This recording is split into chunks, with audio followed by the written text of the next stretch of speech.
Bengaluru metro ಮೇಲೂ toxic poster ಇವೆ. ಇಡೀ ಒಂದು ರೈಲ್ ಮೇಲೆ ಮತ್ತು ಒಳಗೆ ಟಾಕ್ಸಿಕ್ ಪೋಸ್ಟರ್ ಹಚ್ಚಲಾಗಿದೆ. ಒಂದೊಮ್ಮೆ ರೈಲು ಹೊರಟ್ರೆ ಆಯಿತು, ಟಾಕ್ಸಿಕ್ ಪ್ರಮೋಷನ್ ಏನು ಅಂತ ತಿಳಿಯುತ್ತದೆ. ಆ ರೀತಿನೇ ಮೆಟ್ರೋ ರೈಲಿನ ಮೇಲೆ ಪೋಸ್ಟರ್ ಹಚ್ಚಲಾಗಿದೆ. ಬೆಂಗಳೂರಿನಲ್ಲಿ ಮೆಟ್ರೋ ರೈಲು ಓಡಾಡ್ತವೆ. ಪ್ರತಿದಿನವೂ ಇಲ್ಲಿ 106 ಜನ ಪ್ರಯಾಣ ಮಾಡ್ತಾರೆ. ಇದನ್ನ ಚೆನ್ನಾಗಿ ಅರ್ಥ ಮಾಡಿಕೊಂಡ ಟಾಕ್ಸಿಕ್ ಟೀಮ್ ಸಖತ್ ಐಡಿಯಾ ಮಾಡಿದೆ. ಇಡೀ 2 ಮೆಟ್ರೋ ರೈಲಿನ ಮೇಲೆ ಚಿತ್ರದ ಪೋಸ್ಟರ್ ಅಂಟಿಸಲಾಗಿದೆ. ಮೆಟ್ರೋ ರೈಲಿನಲ್ಲಿ ಎಲ್ಲಿ ನೋಡಿದ್ರೂ ಟಾಕ್ಸಿಕ್ ಪೋಸ್ಟರ್ಸ್ ಇವೆ. ಹೊರಗೂ ಪೋಸ್ಟರ್ಸ್ ಇವೆ, ಎಟರ್ಸ್ ಇವೆ. ಒಳಗೂ ಟಾಕ್ಸಿಕ್ ಚಿತ್ರದ್ದೇ ಕ್ರೇಜ್ ಇದೆ. ಯಶ್ ಪಾತ್ರಗಳ ಪೋಸ್ಟರ್ ಇಲ್ಲಿ ರಾರಾಜಿಸುತ್ತಿವೆ. ಎತ್ತ ನೋಡಿದ್ರೂ ರಾಖಿ ಬಾಯ್ ಅನ್ನುವ ಹಾಗೇನೇ ಇದೆ. ಚಿತ್ರದ ರಿಲೀಸ್ ಡೇಟ್ ನೋಡಿದಾಕ್ಷಣ ಮನಸ್ಸಿಗೆ ಇಳಿಯೋ ತರವೇ ಇದೆ. ಪ್ರಚಾರ ಮಾಡಿದ್ರೆ ಹೀಗೆ ಮಾಡಬೇಕು ಅನ್ನುವ ರೀತಿನೇ ಇದು ಕಾಣಿಸುತ್ತದೆ. ಬೆಂಗಳೂರಿನ 2 ಮೆಟ್ರೋ ರೈಲುಗಳ ಮೇಲೆ ಟಾಕ್ಸಿಕ್ ಪೋಸ್ಟರ್ ಅಂಟಿಸಲಾಗಿದೆ. ಇದರಿಂದ ರೈಲು ಎಲ್ಲಿ ಹೋಗುತ್ತದೆಯೋ ಅಲ್ಲಿಯ ಜನಕ್ಕೆ ಟಾಕ್ಸಿಕ್ ಚಿತ್ರದ ರಿಲೀಸ್ ವಿಚಾರ ತಿಳಿಯುತ್ತದೆ. ಆ ರೀತಿನೇ ಈ ಪೋಸ್ಟರ್ಗಳನ್ನ ಅಂಟಿಸಿದ್ದಾರೆ.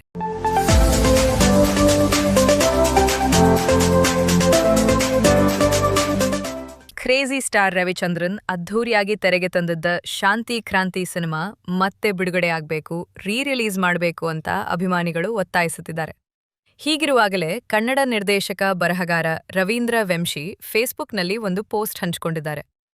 ತಮ್ಮ ಪೋಸ್ಟ್ನಲ್ಲಿ ರವೀಂದ್ರ ವೆಂಶಿ ಸುದೀರ್ಘವಾಗಿ ವಿವರಿಸಿದ್ದಾರೆ. ಶಾಂತಿ ಕ್ರಾಂತಿ ಸಿನಿಮಾವನ್ನು ರೀ-ರಿಲೀಸ್ ಮಾಡಲು ಅನುಮತಿ ಕೇಳಲು ಅದರ ಹಕ್ಕುಗಳನ್ನ ತೆಗೆದುಕೊಂಡು ಬರಲು ಹೋಗಿದ್ದೆ.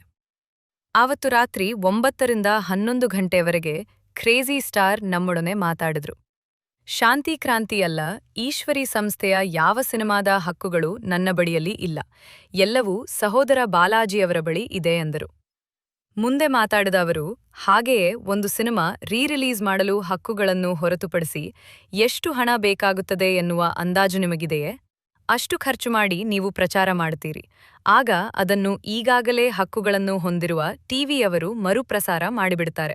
ನಿಮ್ಮ ಪ್ರಚಾರ ಅವರಿಗೆ ಸಹಾಯವಾಗುತ್ತದೆ ಎಂದು ಹೇಳಿದ್ದರು ಅಂತ ರವೀಂದ್ರ ವೆಂಶಿ ತಮ್ಮ ಪೋಸ್ಟ್ನಲ್ಲಿ ಹಂಚಿಕೊಂಡಿದ್ದಾರೆ.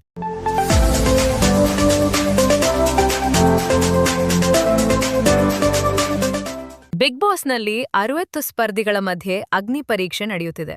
ಈ ಶೋನಲ್ಲಿ 72 ವರ್ಷದ ರತ್ನ ಹಾಗೂ 20 ವರ್ಷದ ಕುಮಾರಿ ಎಂಬಿಬ್ಬರು ಸ್ಪರ್ಧಿಗಳು ತಮ್ಮ ವಿಶಿಷ್ಟ ಆಕರ್ಷಣೆ ಹಾಗೂ ವ್ಯಕ್ತಿತ್ವದ ಮೂಲಕ ಗಮನ ಸೆಳೆದಿದ್ದಾರೆ.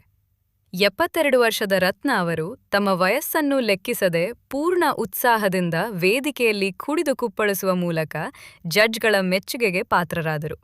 ಮತ್ತೊಂದೆಡೆ 20 ವರ್ಷದ ಕುಮಾರಿ ತಮ್ಮ ಮುಗ್ಧತೆ ಹಾಗೂ ತೀಕ್ಷ್ಣ ಮಾತುಗಳಿಂದ ತೀರ್ಪುಗಾರರ ಮನಗೆದ್ದು ಸ್ಟಾರ್ ಕಂಟೆಸ್ಟೆಂಟ್ ಆಗಿ ಆಯ್ಕೆಯಾಗಿದ್ದಾರೆ. ಈ ಇಬ್ಬರು ಸ್ಪರ್ಧಿಗಳ ಎನರ್ಜಿ ಹಾಗೂ ಚಾರ್ಮ್ ಕಂಡ ಜಡ್ಜ್ಗಳು ಗ್ರೀನ್ ಸಿಗ್ನಲ್ ನೀಡಿ ಮುಂದಿನ ಹಂತಕ್ಕೆ ಆಯ್ಕೆ ಮಾಡಿದ್ದಾರೆ. ಬಿಗ್ ಬಾಸ್ ಅಗ್ನಿ ಪರೀಕ್ಷೆ ಪ್ರೋಮೋ ಸಾಮಾಜಿಕ ಜಾಲತಾಣಗಳಲ್ಲಿ ವೈರಲ್ ಆಗಿದ್ದು, ಭಾನುವಾರ ರಾತ್ರಿ 9 ಗಂಟೆಗೆ ಕಲರ್ಸ್ ಕನ್ನಡದಲ್ಲಿ ಎಪಿಸೋಡ್ ಬಿತ್ತರವಾಗಲಿದೆ.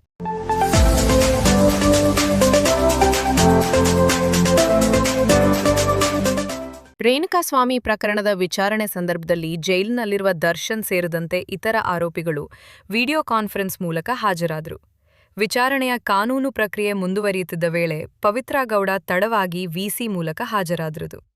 ಜೊತೆಗೆ ಪವಿತ್ರಾ ಗೌಡ ಹಾಜರಾತಿಯ ವೇಳೆ ಹೆಡ್ಫೋನ್ ಬಳಕೆಯ ವಿಚಾರವೂ ನ್ಯಾಯಾಲಯದ ಗಮನಕ್ಕೆ ಬಂದಿದೆ.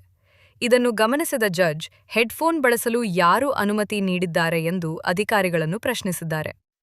ಯಾಕೆ ಲೇಟಾಯ್ತು, ಹೆಡ್ಫೋನ್ ಯಾಕೆ ಯೂಸ್ ಮಾಡ್ತಿದ್ದಾರೆ, ಯಾರು ಪರ್ಮಿಷನ್ ಕೊಟ್ರು ಎಂದು ಜಡ್ಜ್ ಪ್ರಶ್ನಿಸಿರುವುದಾಗಿ ತಿಳಿದುಬಂದಿದೆ.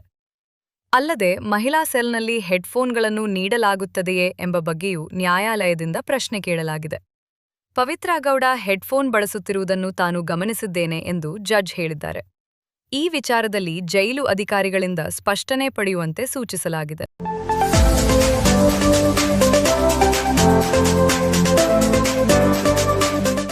ಉಪಾಧ್ಯಕ್ಷ ಖ್ಯಾತಿಯ ನಟ ಚಿಕ್ಕಣ್ಣ ಶೀಘ್ರದಲ್ಲೇ ವೈವಾಹಿಕ ಜೀವನಕ್ಕೆ ಕಾಲಿಡಲಿದ್ದು, ತಮ್ಮ ಮದುವೆಯ ಶುಭ ಕಾರ್ಯಕ್ಕೆ ಚಿತ್ರರಂಗ ಹಾಗೂ ರಾಜಕೀಯ ರಂಗದ ಗಣ್ಯರನ್ನ ಆಹ್ವಾನಿಸುವ ಕಾಯಕದಲ್ಲಿ ಬ್ಯುಸಿಯಾಗಿದ್ದಾರೆ. ಇತ್ತೀಚೆಗಷ್ಟೇ ಮಾಜಿ ಸಿಎಂ ಸಿದ್ದರಾಮಯ್ಯ ಹಾಗೂ ನಟ ಜಗ್ಗೇಶ್ ಅವರಿಗೆ ಆಹ್ವಾನ ಪತ್ರಿಕೆ ನೀಡಿದ್ದ ಚಿಕ್ಕಣ್ಣ ಇದೀಗ ತಮ್ಮ ಆಪ್ತ ಗೆಳೆಯ ರಾಕಿಂಗ್ ಸ್ಟಾರ್ ಯಶ್ ಹಾಗೂ ರಾಧಿಕಾ ಪಂಡಿತ್ ದಂಪತಿಯನ್ನ ಭೇಟಿಯಾಗಿ ಮದುವೆಗೆ ಕರೆಯೋಲೆ ನೀಡಿದ್ದಾರೆ. ಚಿಕ್ಕಣ್ಣ ಮತ್ತು ನಟ ಯಶ್ ಅವರ ನಡುವೆ ಹಲವು ವರ್ಷಗಳ ಆತ್ಮೀಯ ಒಡನಾಟವಿದೆ. ರಾಜಾಹುಲಿ ಸೇರಿದಂತೆ ಯಶ್ ಅಭಿನಯದ ಹಿಟ್ ಸಿನಿಮಾಗಳಲ್ಲಿ ಚಿಕ್ಕಣ್ಣ ಪ್ರಮುಖ ಪಾತ್ರಗಳಲ್ಲಿ ನಟಿಸಿ ವೀಕ್ಷಕರನ್ನ ರಂಜಿಸಿದ್ದರು. ನಟ ಯಶ್ ಅವರ ಯಶಸ್ಸಿನ ಪಯಣದಲ್ಲಿ ಚಿಕ್ಕಣ್ಣ ಅವರ ಕಾಮಿಡಿ ಜುಗಲ್ಬಂದಿ ಪ್ರೇಕ್ಷಕರ ಮನ ಗೆದ್ದಿತ್ತು. ಇದೀಗ ಚಿಕ್ಕಣ್ಣ ಅವರು ಯಶ್ ಹಾಗೂ ರಾಧಿಕಾ ಪಂಡಿತ್ ದಂಪತಿಯನ್ನ ಭೇಟಿಯಾಗಿ ಲಗ್ನ ಪತ್ರಿಕೆ ನೀಡಿದ್ದಾರೆ.